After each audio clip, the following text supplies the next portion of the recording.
begitu mengasihi kami. Engkau begitu peduli akan hidup kami Tuhan. Mari bantu kami sesuai dengan kehendak-Mu Tuhan. Glory, haleluya, haleluya, haleluya, haleluya, haleluya. Terima kasih Tuhan, terima kasih Yesus. Glory, glory. Glory, haleluya, haleluya. Yesus katakan bahwa mari kepadaku engkau sekalian yang berbeban berat. Aku mampu berikan jalan keluar. Mungkin engkau sudah bingung Tuhan. Aku mau kemana Tuhan? Ini hidup aku. Tapi Tuhan katakan bahwa aku yang membentuk engkau. Aku lebih tahu hidupmu. Aku lebih tahu engkau dari engkau. Karena aku yang membentuk engkau. Terima kasih Tuhan. Glory, haleluya, haleluya, haleluya. Yesus, terima kasih Tuhan. Terima kasih Yesus. Terima kasih Roh Kudus. Haleluya, haleluya, haleluya. Mari kita nyanyi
sehingga kami ada di kamu Tuhan, karena kami mengasihi Engkau ya Tuhan. Ajar kami untuk tetap mengasihi-Mu dengan penuh kerahaan. Oh hai, haleluya, glory, bahwa kami untuk menikmati apa yang menjadi janji-Mu di hari ini ya Tuhan. Yesus said in my voice, terima kasih Bapa, terima kasih Yesus, terima kasih Roh. Kita berdoa buat kebenaran firman Tuhan. Segala pujian, syukur, segala hormat, segala kemuliaan hanya bagi-Mu ya Bapa, Tuhan langit dan bumi. Bapa, dalam nama Tuhan Yesus Kristus Juru Selamat kami yang hidup dan berkuasa, kembali kami umat-Mu jemaat Muria Dawai ada di kabar Tuhan dalam beribadah memuji memuliakan-Mu ya Tuhan. Setiap pujian, setiap penyembahan kami, setiap kesaksian hanya tertuju bagi Tuhan. Itu bagian kami ya Tuhan. Dan kami akan mendengar akan isi hati-Mu, kebenaran firman Tuhan, firman yang sanggup, firman yang mampu, firman yang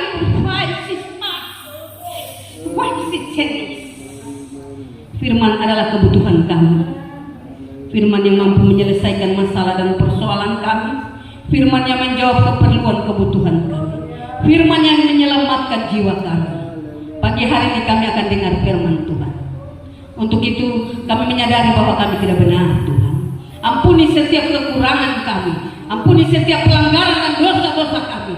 Apapun perkataan kami, pikiran, perasaan, tindakan, perilaku terhadap Tuhan bahkan sesama manusia, kami minta Tuhan ampuni kami saja. Layakkan kami layak untuk menikmati kebenaran firman Tuhan. Terima kasih.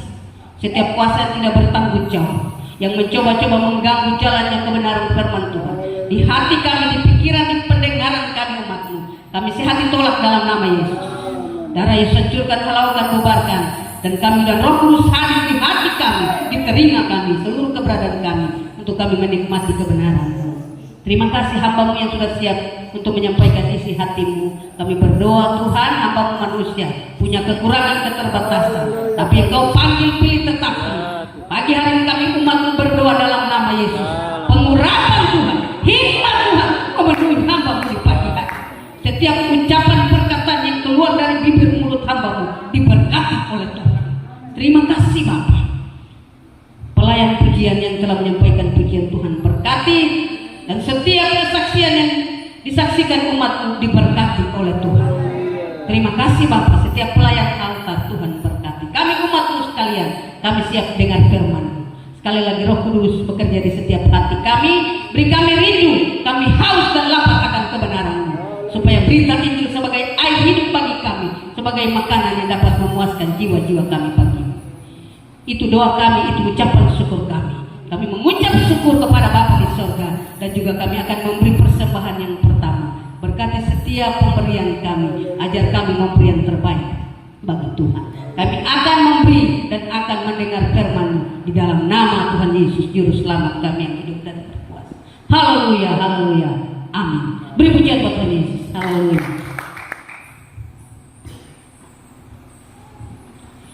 Terima kasih untuk Ibu Bendahara yang telah memimpin kita lewat doa.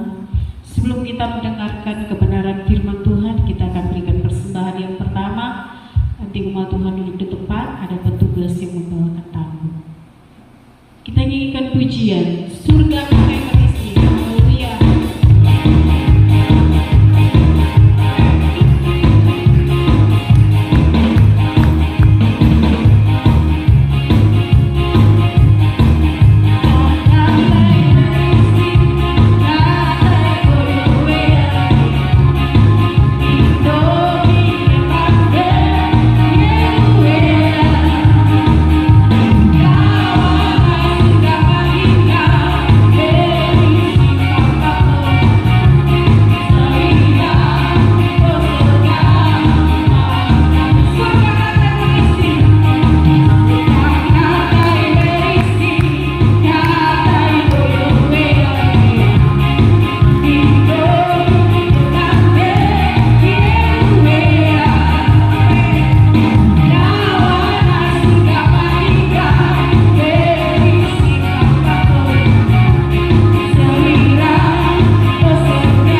Haleluya. Puji Tuhan, haleluya. Puji Tuhan, shalom. Selamat siang buat kita semua. Tuhan Yesus baik, amin. Amin. Sebelumnya saya kembali berterima kasih kepada Bapak Ibu Gembala, Bapak Wakil beserta seluruh sidang jemaat Tuhan yang kembali memberikan saya kepercayaan untuk menyampaikan kebenaran firman Tuhan buat kita semua pada pagi hari ini. Puji Tuhan, Bapak Ibu Saudara sehat? Haleluya. Amin. Haleluya. Sebab hari ini kita akan sama-sama kembali belajar satu tema yang cukup menarik. Kalau Bapak Ibu Saudara bergabung di grup pelayanan GPD Moria ya. Moria. Bukit Moria ya. Itu di situ saya ada buat sedikit berita acara mungkin di situ, dan siapa yang WR, siapa yang khotbah, dan di situ juga saya jelaskan sedikit tentang temanya. Iya. Haleluya.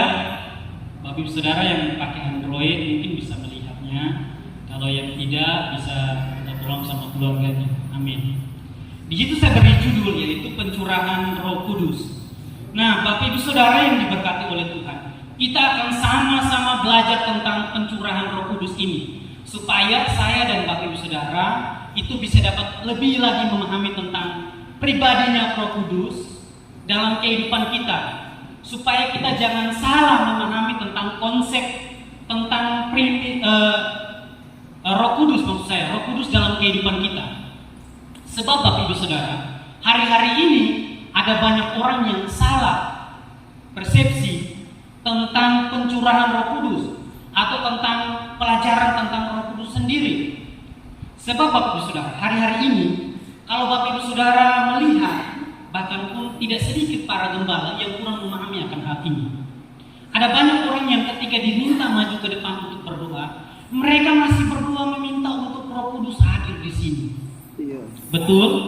Seringkali kita mendengarkan tentang hal itu. Atau Roh Kudus masuk dalam hatiku. Betul Bapak Ibu Saudara?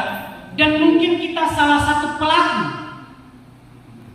karena kita kurang memahami akan hal itu. Kenapa?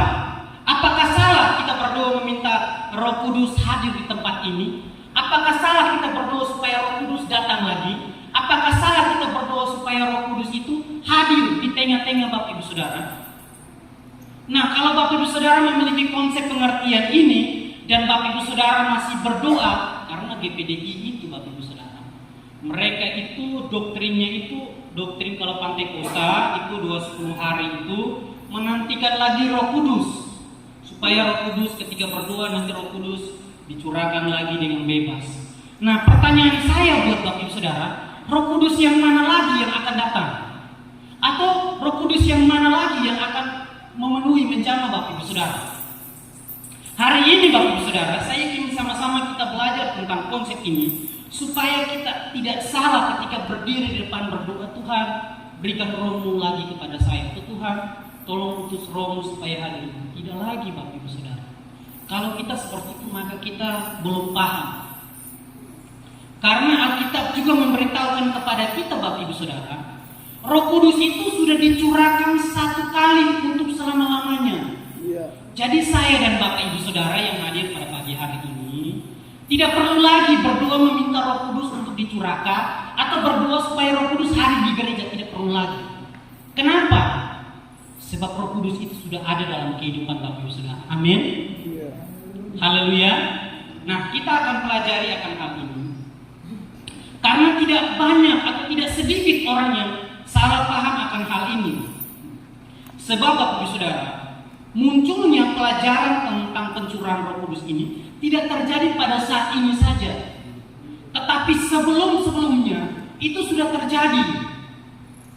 Sehingga para ahli pada waktu itu memunculkan satu pandangan yang mengatakan bahwa Roh Kudus itu akan dicurahkan sampai kedua kalinya, ketiga kalinya. Nah, kalau saya dan Bapak Ibu Saudara belum belajar dan belum pahami akan hal ini, mari kita sama-sama belajar supaya saya dan Bapak Ibu Saudara ketika diberikan kesempatan berdiri depan, entah itu berdoa pembukaan, berdoa firman, tidak perlu lagi saya dan Bapak Saudara berdoa minta Roh Kudus turun lagi, tidak perlu. Sebab Roh Kudus itu bukan tecelup istilahnya, naik turun, tidak. Dia cara kerjanya satu kali terjadi di loteng Yerusalem. Kita sudah pahami akan hal itu. Dan itu sudah digenapi oleh Yoel, Nabi Yoel dalam Yoel pasal berapa itu? Pasal 2 itu. Iya. Yoel pasal 2 ayat 28 sampai 32. Turunan-turunmu akan berbicara, bernubuat dan sebagainya. Itu sudah digenapi. Jadi saya dan Bapak Saudara tidak perlu lagi. Terus yang perlunya apa? Ya kan Bapak Ibu Saudara? Kalau saya dan Bapak Saudara maju ke depan diminta untuk berdoa firman Tuhan apapun, apa yang harus kita doakan? Apakah kita tidak boleh lagi berdoa supaya Roh Kudus turun atau menjamah kehidupan kita? Nah, pembahasan kali ini Bapak Saudara bertujuan untuk menjelaskan secara biblika tentang pencurahan Roh Kudus, menguraikan tentang teori pneumatologi pada masa kita yang sekarang.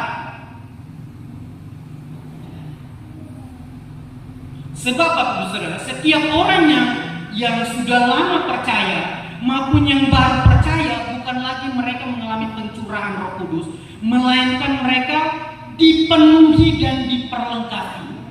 Amin. Iya. Jadi saya dan Bapak Ibu Saudara, ketika maju depan diberikan kesempatan untuk berdoa, kita tidak boleh berdoa seperti tadi lagi, seperti yang biasa-biasa mungkin konsep kita yang sama. Kenapa? Karena saya dan Bapak Ibu Saudara, secara sadar maupun tidak sadar, ketika kita sedang beribadah begini, kita sedang memberikan roh kita atau roh yang ada dalam hidup dipenuhi, dipimpin oleh pimpinan Roh Kudus. Amin. Haleluya. Oke, kita akan belajar lebih dalam supaya Bapak Ibu Saudara lebih memahami hal ini. Sebab saya juga melihat ini pelajaran cukup penting juga buat kita, karena saya bicara dengan Bapak Gembala juga. Ketika saya pertemuan dengan Bapak Gembala, saya lihat bahwa ternyata pelajaran yang mungkin menurut orang sepele Bapak Ibu Saudara. Tapi kita jangan sepelekan bagian terkecil dari kebenaran firman Tuhan. Amin. Iya. Sebab Roh Kudus ini pribadi ketiga dari Trinitas. Dia bukan hanya kuasa saja, tetapi dia pribadi yang menyertai kehidupan saya dan Bapak Ibu Saudara. Bahkan pun Rasul Paulus menjelaskan kepada kita, ketika saya dan Bapak Ibu Saudara mengaku dengan jujur, percaya dengan sepenuh hati, maka roh itu yang sudah dicurahkan itu akan mengisi kehidupan pribadi Bapak Ibu Saudara. Amin. Iya. Dan dia akan bersaksi di hadapan Allah bahwa kita ini adalah anak Allah dan berhak menerima janji. Baik, mari kita buka kebenaran firman Tuhan. Kalau Bapak Ibu Saudara lihat di dalam grup itu di dalam Kisah Rasul pasal 2 ayat 11 sampai ayat yang ke-16.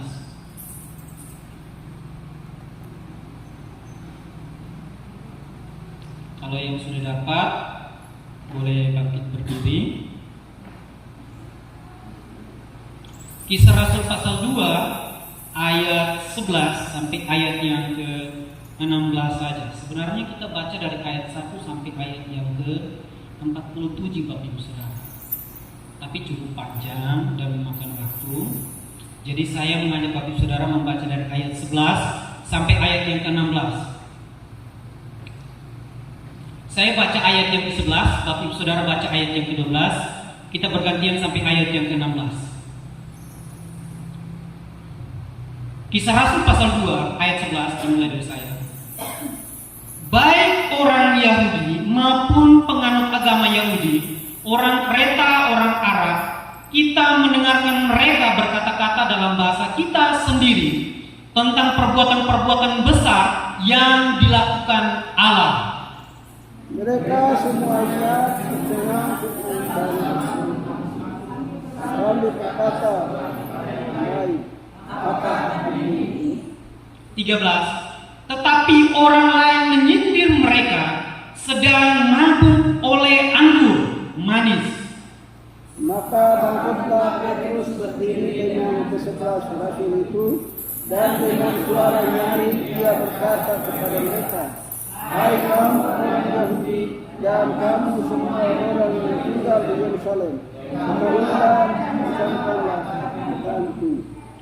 Orang-orang ini tidak mabuk seperti yang kamu sangka. Tetapi inilah yang firmankan Allah di perantaraan Nabi Yoel. Puji Tuhan, silahkan duduk. Saya mengingatkan kepada Bapak Ibu Saudara, mungkin di rumah bisa baca dari ayat 1 sampai ayat yang ke-47 ini, supaya Bapak Ibu Saudara dapat mengerti alur pembahasan kita. Nah, peristiwa itu Bapak Ibu Saudara, singkat cerita, sebelum Yesus naik ke surga, itu dia menjumpai murid-muridnya satu persatu, dan ketika bertemu sebelum Yesus terangkat ke surga, dia menjanjikan kepada mereka pribadi penolong lain, karena Alkitab juga memberitahu kepada mereka supaya murid-murid itu tidak tercerai-berai. Karena pada waktu kematian Tuhan Yesus, Alkitab memberitahu saya dan saudara, mereka itu berpencar kembali ke kehidupan mereka yang lama. Betul, ada yang pergi menelayan dan sebagainya, pemungut cukai kembali kepada pekerjaannya yang lama. Ketika Yesus bertemu kembali dengan mereka satu persatu, dan ketika pengangkatan dia ke surga, dia menjanjikan satu pribadi kepada mereka, tetapi dengan satu cara supaya mereka harus mentaati perintah Tuhan dan pergi ke loteng Yerusalem. Dan tidak sampai situ Bapak Ibu Saudara, ketika mereka sampai sana, mereka itu harus menantikan janji. Nah, janji ini tidak saja diberitahukan kepada Yesus, tetapi Bapa juga sudah memberitahukan lewat apa? Nubuatan Nabi Yoel ini. Ada banyak orang yang masih berdoa supaya meminta penggenapan Nabi Yoel ini. Nah, ini juga salah. Sebab ini sudah digenapi Bapak Ibu Saudara, Nabi Yoel ini. Jadi saya dan Bapak Ibu Saudara tidak perlu lagi di ayat yang ke-17 itu menantikan hal itu. Sebab hal itu sudah terjadi satu kali untuk selama-lamanya. Kalau Bapak Ibu Saudara ada slide di Virtual CD, saya akan bantu Bapak Ibu Saudara untuk dapat lebih memahami dengan bahasa aslinya. Itu dapat memudahkan kita. Sebab LAI itu diambil strata bahasa yang supaya orang bawah, orang menengah, bahkan orang pendidikan tinggi dapat memahami. Ada bahasa yang lebih sederhana lagi dan ada bahasa yang lebih tinggi lagi. Tetapi LHI ketika dia menulis akan hal ini, mengambil yang supaya dapat semua kalangan itu dapat paham. Dan Bapak Ibu Saudara, Alkitab ini sekarang ada Alkitab terjemahan baru 2. Bapak Ibu Saudara tahu, saya anjurkan bisa beli Alkitab itu. Cukup bagus dan cukup Bapak Ibu Saudara mungkin baca sudah bisa pahami lebih jelas. Amin. Iya. Baik, kita akan lanjut pembahasan kita. Nah, Bapak Ibu Saudara, pada waktu itu terjadi peristiwa Pantekosta. Nah, Bapak Ibu Saudara, kita harus memahami dulu. Ketika murid-murid berkumpul di loteng Yerusalem, Alkitab memberitahukan kepada saya dan saudara, ketika mereka berdoa dengan sungguh-sungguh, memuji Tuhan dengan sungguh-sungguh, maka Alkitab memberitahu kepada kita bahwa Roh Kudus itu turun seperti lidah-lidah api dan hinggap pada setiap orang. Karena Bapak Ibu Saudara, pada konteks perjanjian lama hanya orang-orang tertentu, nabi, raja, imam. Tidak semua orang tertentu saja. Tetapi pada waktu itu semua murid-murid yang berdoa, mereka dihinggapi. Amin. Iya. Mereka ada yang berbahasa lidah. Bahkan pun contoh, saya karena bahasa lidah dengan bahasa roh itu masih sampai saat ini masih ada pertentangan juga Bapak Saudara. Ada orang yang kurang paham tentang akan hal itu, sehingga ketika sedikit-sedikit berdiri depan langsung berdepan langsung tidak jadi masalah Bapak Saudara. Tetapi Paulus juga mengajarkan kepada itu. Kalau misalnya tidak ada yang terjemahkan, disuruh diam dengan satu catatan supaya ketika ada jemaat yang baru pertama kali datang, itu jangan dikira kita aneh-aneh istilahnya. Itu diberitahukan di dalam di Korintus, kitab Korintus. Oke, baik Bapak Ibu Saudara, saya akan mengajak kita untuk dapat memperhatikan poin atau beberapa hal dari Kisah Rasul pasal 2 ini. Nah, Kisah Rasul pasal 2 ini kalau Bapak Ibu Saudara lihat temanya itu tentang Pentakosta. Nah, Pentakosta di dalam bahasa aslinya itu menggunakan Pentakosten, yang berarti sebuah hari ke-50 atau hari putih atau hari perayaan orang Kristiani yang memperingati peristiwa dicurahkannya Roh Kudus ke murid-murid di Yerusalem. yang terjadi 50 hari setelah kebangkitan Yesus Kristus. Dan hari Pentakosta atau Roh Kudus dicurahkan sesuai dengan yang dijanjikan Yesus sesudah kenaikannya ke sorga. Jadi Bapak Ibu Saudara, hari Pentakosta itu ternyata adalah hari ke-50 sesudah Tuhan Yesus terangkat ke sorga. Dan itu orang Yahudi menamakan hari itu hari putih. Dan ketika kita melakukan hal itu, kita memperingati memang pada waktu itu ada satu spektakuler, mungkin menurut saya satu petunjuk yang spektakuler terjadi pada masa itu. Dan ketika kita melakukan hal itu, karena kemarin ketika kita berdoa puasa 3 hari tepat ini, tapi saya hanya sampai 2 hari Bapak Saudara. Siangnya itu saya sudah buka, karena suster, bapak dan sebagainya itu mereka sampai sore. Dan pada waktu itu Bapak bilang, kita sempat cerita-cerita sedikit dengan Bapak kalau misalnya bahas tentang itu. Saya punya sedikit bahan yang mungkin dapat menolong sidang jemaat Tuhan supaya ketika puasa jangan hanya berpikir soal berpuasa itu tahan lapar dan minum. Kalau konsep begitu percuma Bapak Ibu Saudara. Salah. Bapak Ibu Saudara sia-sia capek.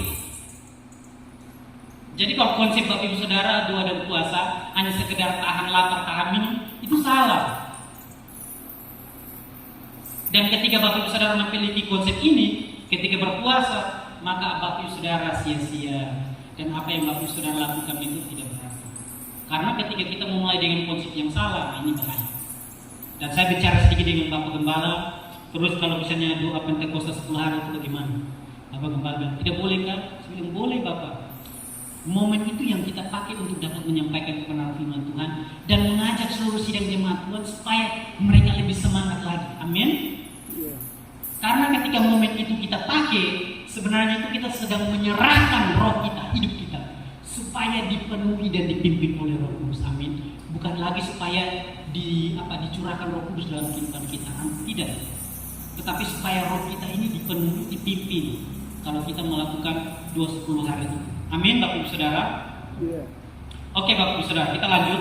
Dalam Alkitab, murid-murid berhasil mempertobatkan kurang lebih 3.000 jiwa pada hari tersebut. Dan inilah yang disebutkan hari kelahiran gereja mula-mula. Jadi pada waktu itu Bapak Ibu Saudara, ketika hari Pentakosta itu terjadi, sebenarnya itu momen kelahiran gereja mula-mula.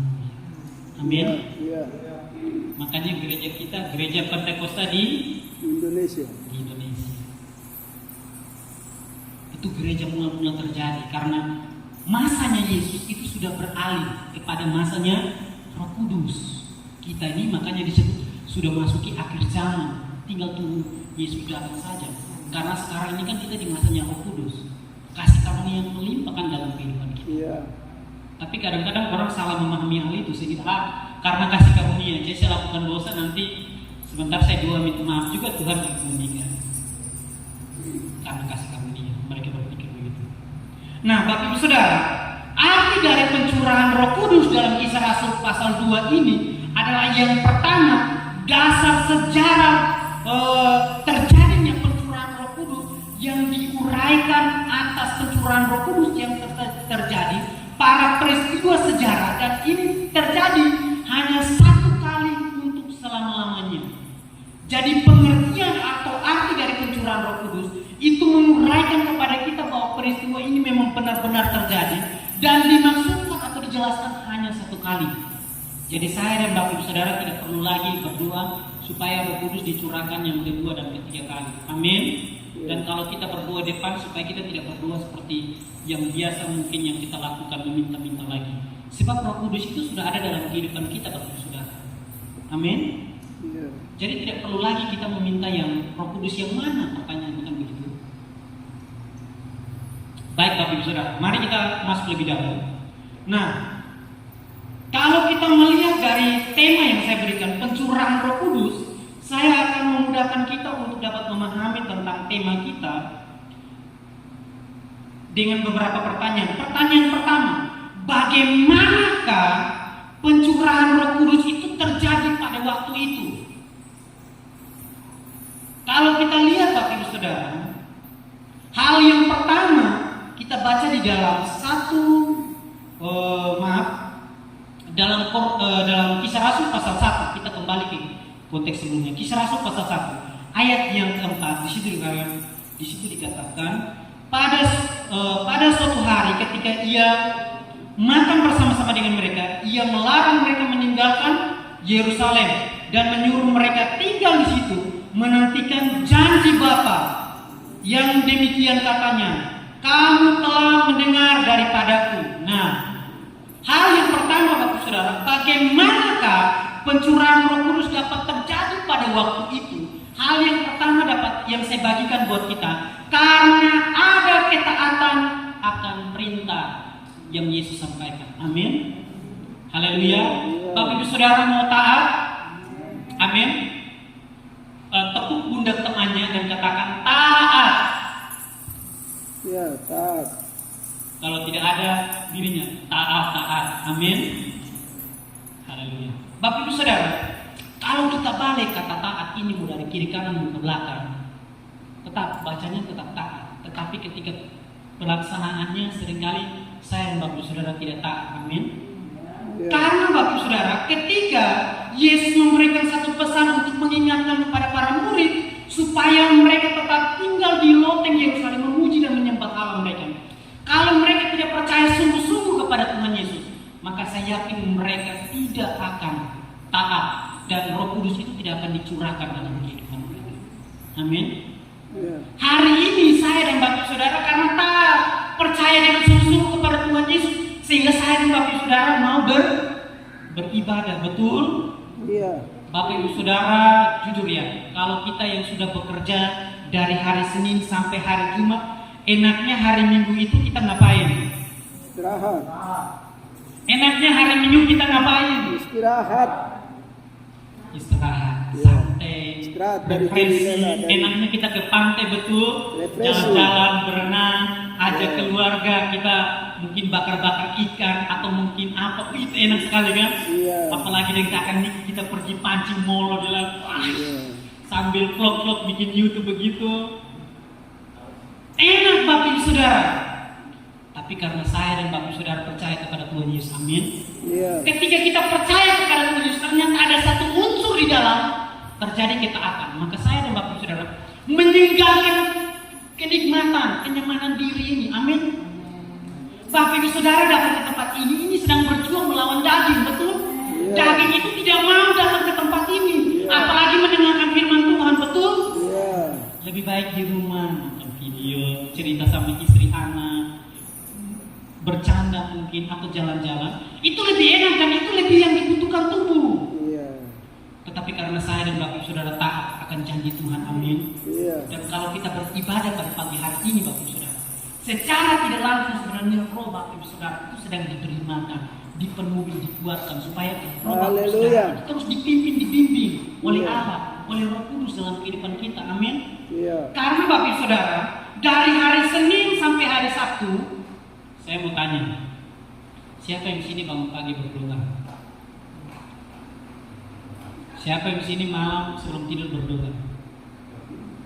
Bapak Ibu Saudara jujur, kadang-kadang kalau kita sudah capek, apa yang terjadi?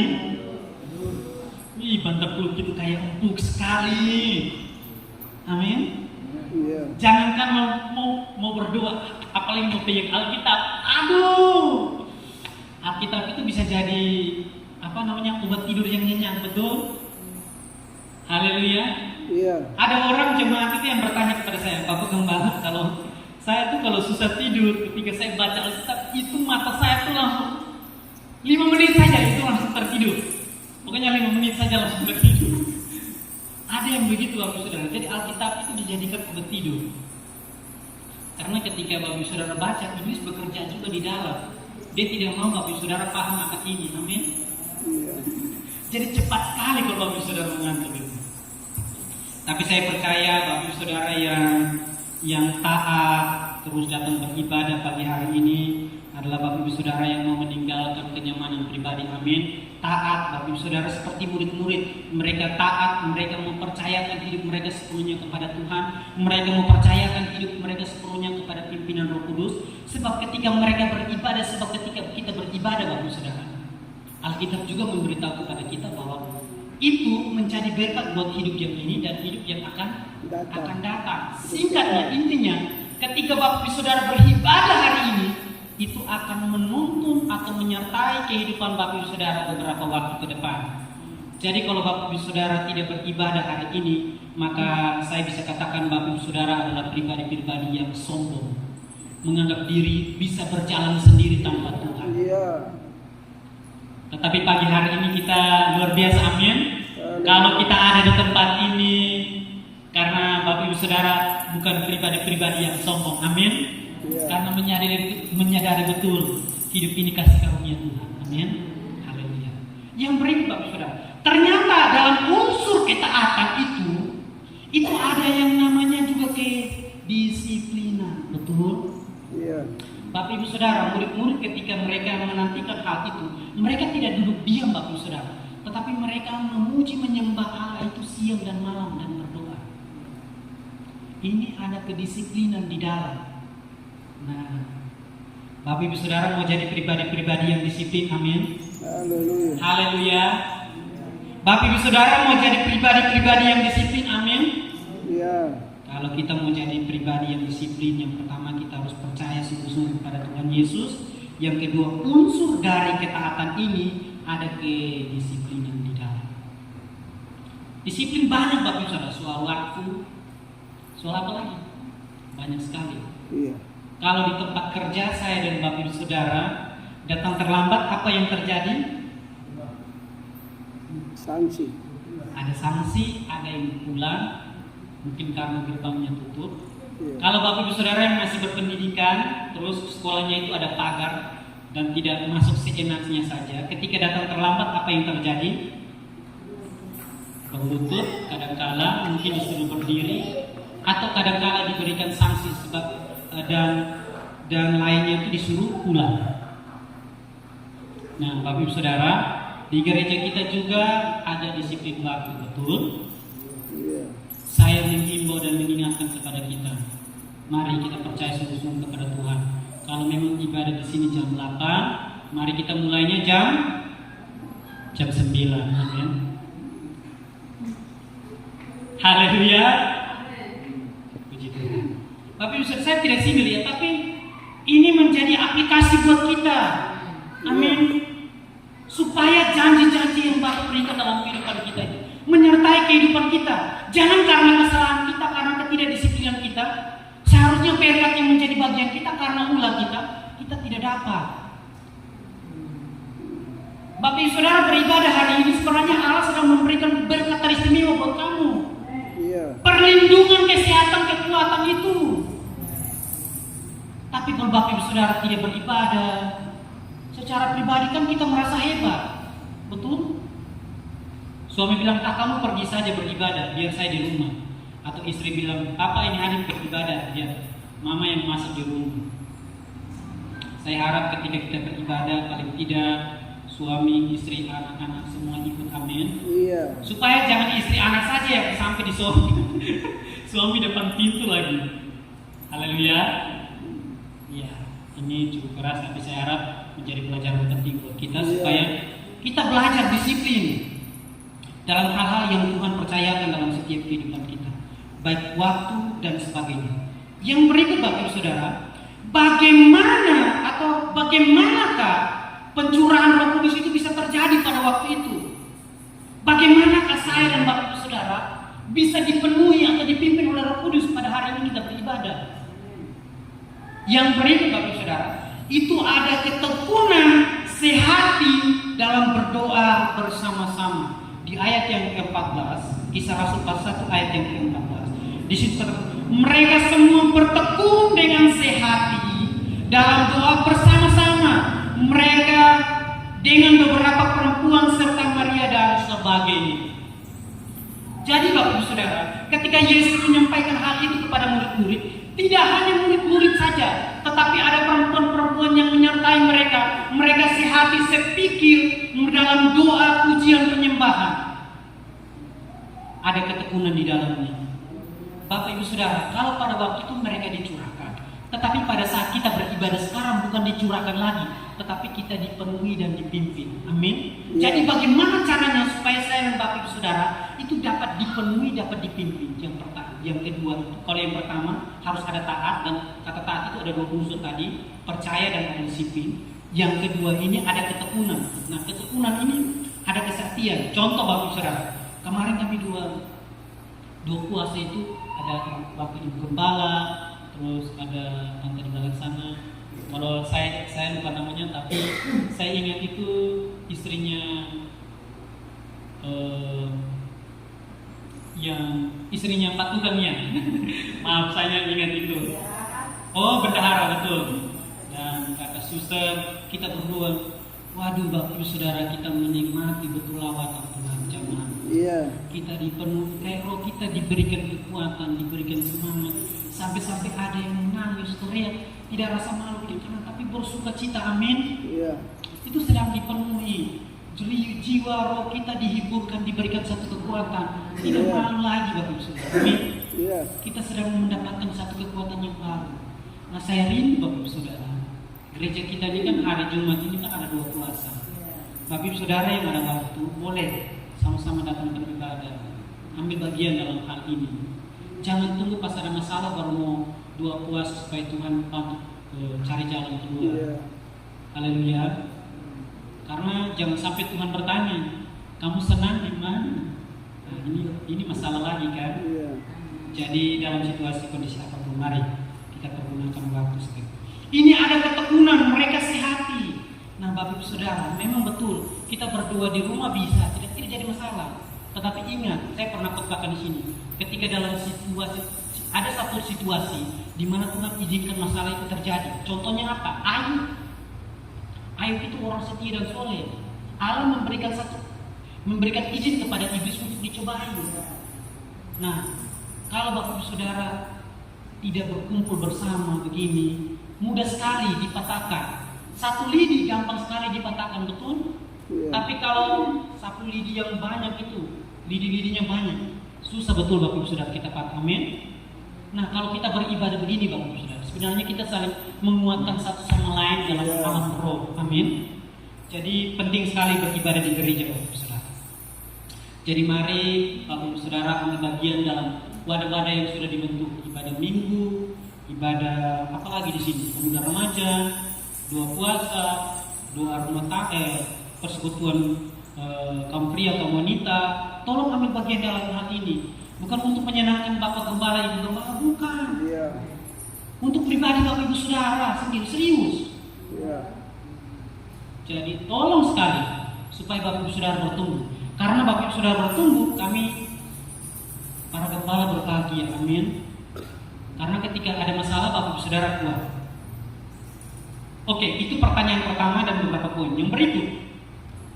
Jadi Bapak Ibu Saudara, bagaimana caranya supaya saya dan Bapak Ibu Saudara dapat dipenuhi, dipimpin? Tadi ada 2. Yang pertama kita taat. Yang ketiga ada ketekunan. Ketekunan ini dalam kesehatian, dalam berdoa, pujian, penyembahan, seperti kita beribadah pada pagi hari ini, siang hari ini. Amin. Yang berikut, yang kedua, pertanyaan, untuk apakah pencurahan Roh Kudus terjadi pada waktu itu? Kalau pada masa kita sekarang, untuk apakah saya dan Bapak Ibu Saudara dipimpin dan dipenuhi oleh Roh Kudus? Haleluya. Iya.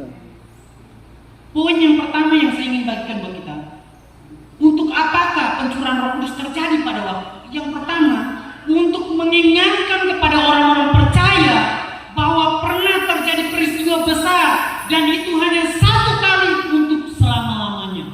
Amin. Iya. Jadi pencurahan Roh Kudus yang terjadi di Loteng Yerusalem itu pernah terjadi dan benar-benar terjadi, dan itu dibuktikan juga di dalam sejarah. Jadi tidak hanya dalam Alkitab saja Bapak Saudara. Artinya peristiwa ini benar terjadi. Dan kalau saya dan Bapak Saudara memperingati akan hal itu, sebenarnya kita sedang memberikan kehidupan kita dipimpin, dipenuhi, dibimbing oleh kuasa Roh Kudus dalam kehidupan kita. Amin. Iya. Jadi saya dan Bapak Saudara tidak perlu lagi maju ke depan atau dimanapun berdoa minta Roh Kudus lagi. Tidak perlu. Sebab Roh Kudus itu sudah ada dalam kehidupan Bapak Ibu Saudara. Amin. Sudah ada dalam kehidupan kita. Tinggal bagaimana kita mau menyerahkan kehidupan kita dipimpin dan dibentuk oleh Roh Kudus. Amin. Bapak Ibu Saudara, ingat, kita tidak berjalan sendiri. Amin. Alkitab juga memberitahu dunia ini gelap gulita. Kalau saya dan Bapak Ibu Saudara berjalan sendiri, maka kita akan mudah tersesat, jatuh. Tapi ada satu pribadi yang menyertai kehidupan kita. Amin. Haleluya. Bapak Ibu Saudara bisa mengucap syukur akan hal ini.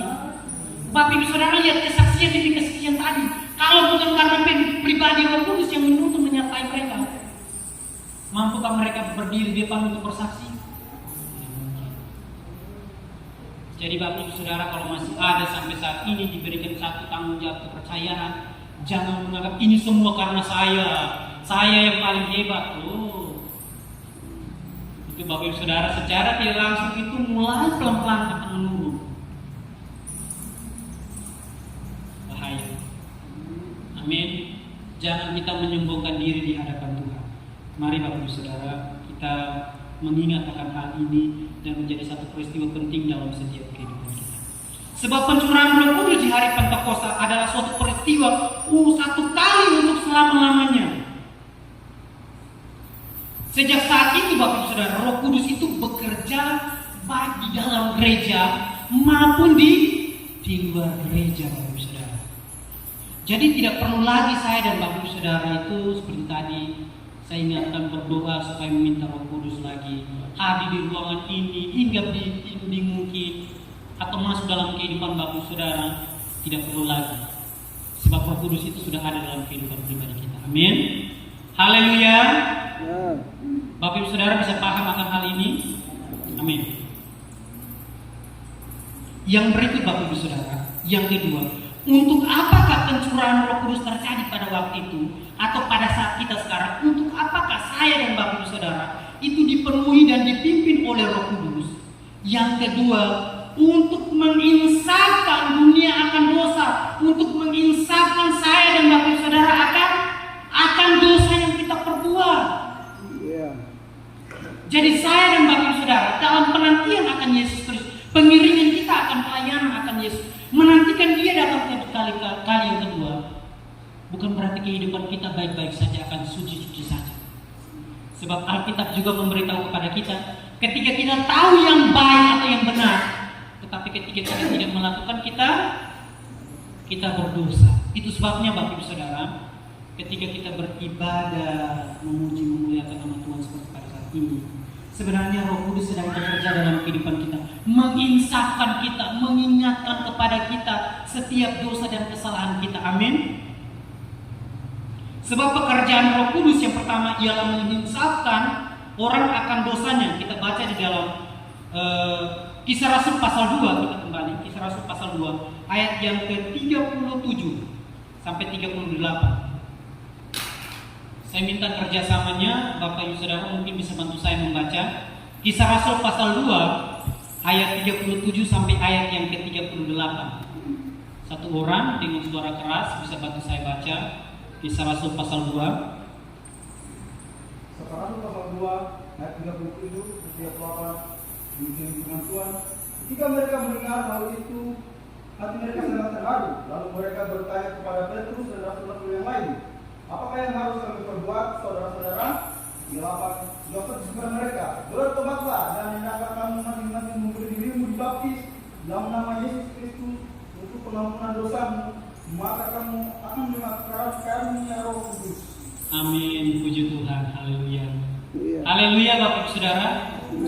Jadi ketika Petrus dipenuhi dengan Roh Kudus, dia berani berdiri dan ketika dia berkhotbah, orang-orang yang hadir pada waktu itu, baik dari wilayah Dokodekia atau apa itu namanya, saya lupa. Itu di Asia Kecil dan beberapa daerah di sekitar, itu mereka hadir Bapak Ibu Saudara, dan ketika mereka sudah menyadari hal itu, apa yang terjadi Bapak Ibu Saudara? Mereka bertobat, mereka mengaku dosa mereka dan dosa mereka diampuni Bapak Ibu Saudara. Petrus berdiri berkhotbah, percaya kepada Tuhan Yesus sebagai Tuhan dan Juru Selamat. Mereka sudah menyadari tentang kesalahan mereka, bahwa mereka membutuhkan Juru Selamat. Artinya orang-orang pada waktu itu mereka tidak hanya sekedar insaf Bapak Ibu Saudara. Ingat, mereka tidak hanya sampai di poin ini saja Bapak Ibu Saudara, tetapi mereka mau bertobat. Amin. Ketika mereka bertobat, dibaptis dan ada pengampunan dosa di dalam. Amin. Karena Bapak Ibu Saudara, kalau Bapak Ibu Saudara kembali ke perikop-perikop sebelumnya, itu Yudas Iskariot itu juga dia menyadari tentang kelemahannya, tetapi dia tidak bertobat, betul? Beberapa kitab dikatakan dia gantung diri, bunuh diri, dia bunuh diri dan sebagainya. Nah, ini masalah. Jadi ketika saya dan Bapak Ibu Saudara menyadari akan kesalahan, jangan pergi minum mabuk, jangan pergi lari ke merokok. Iya. Tadi Ibu Wakil berbicara, ini ingatan, coba adik, coba kakak itu hadir, mungkin ini jadi kekuatan buat dia. Bukan berarti belum lulus ini lalu kembali ke minum mabuk merokok, itu justru lebih parah lagi. Maaf ya Ibu, bukan menyinggung, tapi ini aplikasi buat kita. Haleluya. Jadi jangan ketika tidak lulus, tidak diterima apa, Tuhan tidak sayang, kembalilah ke kehidupan yang lama. Aduh, iblis bilang puji Tuhan. Haleluya. Nah, ini masalah Bapak Saudara. Jadi Yudas Iskariot pada waktu itu dia yang sampai di taraf insa, menyadari tetapi dia tidak percaya, dia tidak berbalik kepada Tuhan Yesus, tidak mengaku, tidak dibaptis, tidak diampuni dosa dan kesalahannya. Dia hanya sampai situ. Tetapi Alkitab memberitahukan kepada kita supaya ketika kita menyadari atau kita insaf, kita bertobat dengan sungguh-sungguh, amin. Dibaptis. Setelah dibaptis kita mengalami pengampunan dosa, ayat yang ke-40. Jawab Petrus kepada mereka, bertobatlah dan hendaklah kamu masing-masing memberikan dirimu dibaptis di dalam nama Tuhan Yesus Kristus. Pertanyaan buat kita, siapa yang sudah baptis? Siapa yang belum baptis? Yang sudah baptis, amin, haleluya. Ini secara tidak langsung Bapak Ibu Saudara, itu bisa katakan dibaptis dalam nama Tuhan Yesus Kristus untuk mengalami pertobatan. Amin. Pengampunan dosa. Jadi Bapak Ibu Saudara, jangan hanya kita sekedar menyadari saja, tetapi mari kita bertobat dengan sungguh-sungguh, memberikan kehidupan kita sungguh-sungguh kepada Tuhan Yesus supaya dibaptis dan mengaku Tuhan Yesus sebagai Tuhan dan Juru Selamat. Setiap dosa dan kesalahan saya dan Bapak Ibu Saudara dapat diampuni. Amin. Oke, cepat saja. Yang ketiga, untuk apa pencurahan Roh Kudus itu terjadi, atau untuk apakah sekarang kita ini orang-orang percaya itu mengalami kepenuhan Roh Kudus atau dipenuhi oleh Roh Kudus? Yang ketiga itu untuk memperlengkapi setiap orang percaya. Ayat yang ke-14 saya bacakan buat kita. Kisah Rasul pasal 2 ayat yang ke-14, di situ dikatakan begini. Maka bangkitlah Petrus berdiri dengan ke-11 rasul itu, dan dengan suara nyaring ia berkata kepada mereka, Hai kamu orang Yahudi dan kamu semua yang tinggal di Yerusalem, ketahuilah dan camkanlah perkataan ini. Orang-orang ini tidak mabuk seperti yang kamu sangka, karena hari baru pukul 9. Jadi Bapak Ibu Saudara, ketika Roh Kudus itu dicurahkan dalam kehidupan para murid, dan ketika Roh Kudus itu memenuhi kehidupan kita dipimpin Bapak Ibu Saudara, maka Roh Kudus akan memperlengkapi kehidupan saya dan Bapak Ibu Saudara untuk dimampukan dapat melakukan hal-hal yang dikehendaki oleh Tuhan. Amin. Haleluya. Contoh Bapak Ibu Saudara, ketika Bapak Ibu Saudara difitnah, dihina, Bapak Ibu Saudara masih bisa mengampuni? Contoh, istri Bapak Ibu Saudara menyakiti hati Bapak Ibu Saudara dengan berbagai kesalahan dan sebagainya, dan pergi meninggalkan Bapak Ibu Saudara. Contoh. Di pihak Bapak Ibu Saudara pada waktu itu, apa yang akan kita lakukan? Sanggupkah saya dan Bapak Ibu Saudara mengampuni? Bapak Ibu Saudara jujur, secara manusia kita tidak akan sanggup melakukan hal itu. Mungkin saya dan Bapak Ibu Saudara akan berkata di mulut saya mengampuni, tetapi belum tentu di hati. Amin. Lain di mulut, lain di hati. Ini bahaya Bapak Ibu Saudara. Tetapi ketika kita mengandalkan pribadi Roh Kudus, maka Roh Kudus itu akan memberikan kita kekuatan lebih. Amin. Sehingga kita dapat mengampuni orang yang mungkin menurut kita tidak layak diampuni. Amin. Kenapa kita bisa dapat melakukan hal itu? Ingat Bapak Ibu Saudara, karena Yesus terlebih mengampuni kita. Kita sebenarnya orang-orang yang tidak pantas, tidak layak, tapi Tuhan mengampuni kita, mengasihi kita.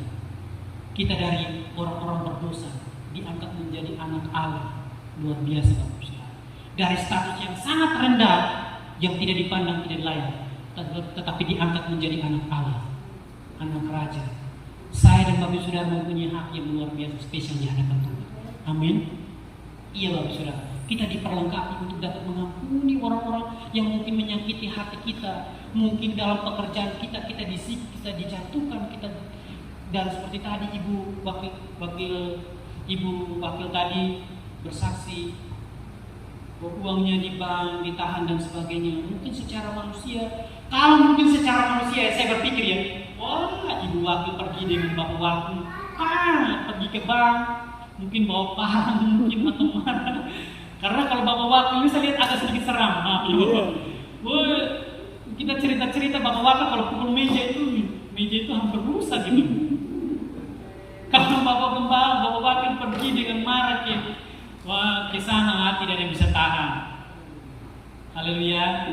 Tetapi bukan bapak wakil lagi. Amin. Roh Kudus yang memberikan kekuatan sehingga ketika mereka berdoa ada jalan keluar. Amin. Itu diperlengkapi, bukan karena kita, bukan karena kuat dan gagah kita, bukan karena usaha saya dan Bapak Ibu Saudara lagi, tetapi karena Roh Kudus yang ada dalam kehidupan kita yang memampukan saya dan Bapak Ibu Saudara. Amin. Saya cepat supaya selesai. Ini yang terakhir. Untuk apa saya dan Bapak Ibu Saudara dipenuhi Roh Kudus, dan untuk apa saya dan Bapak Ibu Saudara dipimpin atau disertai oleh Roh Kudus? Yang berikut itu dapat memberikan kita kekuatan dalam memberitakan Injil. Bapak Ibu Saudara, orang-orang yang bersaksi di depan sebenarnya mereka sedang menginjil secara tidak langsung. Artinya apa? Mereka menceritakan kebaikan dan pertolongan Tuhan dalam kehidupan mereka, dan itu bisa menguatkan orang-orang percaya, teman-teman sepercaya atau saudara-saudara seiman, dan orang-orang yang tidak percaya kepada Yesus ketika mendengarkan kesaksian itu juga ada yang bertobat. Amin. Ada banyak Bapak Ibu Saudara. Saya ketika berbicara dengan kakak ibu di atas, ada jemaatnya itu yang rumahnya itu terbakar Bapak Ibu Saudara. Tetapi Alkitab itu di samping Bapak Ibu Saudara. Semuanya terbakar. Tapi Alkitabnya ini Bapak Ibu Saudara hanya kulit luar. Isi dalamnya Bapak Ibu Saudara utuh. Tidak ada satu yang terbakar pun. Haleluya. Nah dari sini dia bersaksi dan dipercaya itu luar biasa. Haleluya. Ini kesaksian juga Bapak Ibu Saudara. Orang dari seberang terakhir dia percaya menerima Tuhan Yesus sebagai Tuhan dan Juru. Waktu itu kita pergi doakan dia dan kakak ibu cerita. Ini kesaksian. Amin. Mungkin Bapak Ibu Saudara berkata, saya tidak fasih berbicara. Tapi kalau kehidupan Bapak Ibu Saudara berkenan, kehidupan Bapak Ibu Saudara bisa menjadi kesaksian buat orang lain. Amin. Kalau Bapak Ibu Saudara mempunyai hati untuk berdoa buat keluarga atau siapapun yang belum serius percaya sungguh-sungguh, berdoa saja. Nanti urusan Roh Kudus bekerja dalam kehidupan. Amin.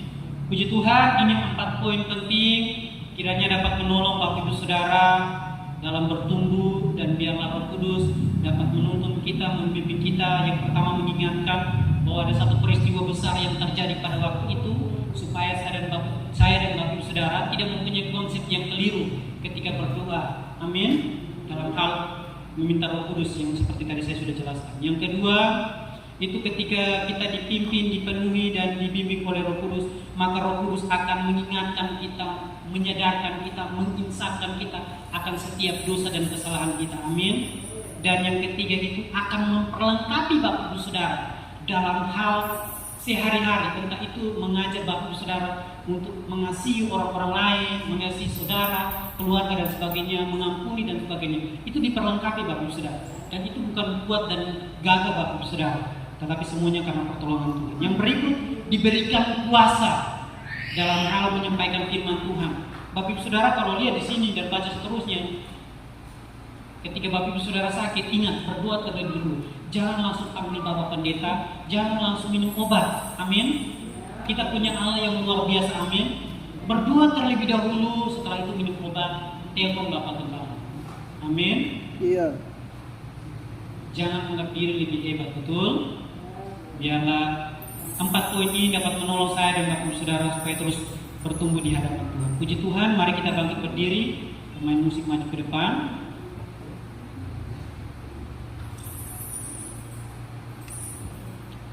Haleluya, haleluya, haleluya.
Engkau tahu apa yang menjadi setiap kerinduan mereka hari-hari ini.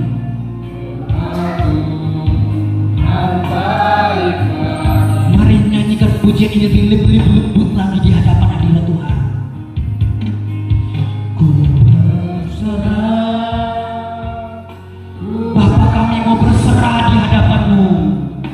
Kami mau menyerahkan kehidupan kami ke dalam tangan kasih-Mu Tuhan. Sebab Engkau tahu kehidupan kami, Engkau tahu pergumulan kami. Kami mau jamahan kuasa-Mu dalam kehidupan kami. Oh, ku berserah. Kami berserah Tuhan. Oh, glory, glory, glory, haleluya. Haleluya, haleluya, haleluya. Yesus, kami berserah di hadapan-Mu. Jamah setiap kami yang hadir pada kesempatan siang hari ini. Berserah, ku berserah. Tuhan pegang seluruh hidupku. Berserah, ku berserah.